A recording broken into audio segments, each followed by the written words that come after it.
10 ఏళ్ల బీఆర్ఎస్ పాలనలో ఉమ్మడి కరీంనగర్కు ఒక్కచుక్క సాగునీరివ్వలేదని మంత్రి అడ్లూరి లక్ష్మణ్ మాజీ మంత్రి కొప్పుల ఈశ్వర్పై ధ్వజమెత్తారు.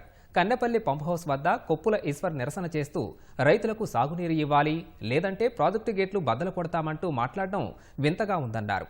నిజంగానే ఉమ్మడి కరీంనగర్ జిల్లా రైతాంగంపై ప్రేమ ఉంటే కాళేశ్వరం ప్రాజెక్టు ద్వారా ఇక్కడి రైతులకు నీరు అందించిన తర్వాతనే ఇతర ప్రాంతాలకు తరలించాలని కేసీఆర్ని ఎందుకు నిలదీయలేదని ప్రశ్నించారు. ఇంకా ఎన్ని రోజులు దొరల గడిల వద్ద కాపలా కాస్తారని మంత్రి ఎద్దేవా చేశారు.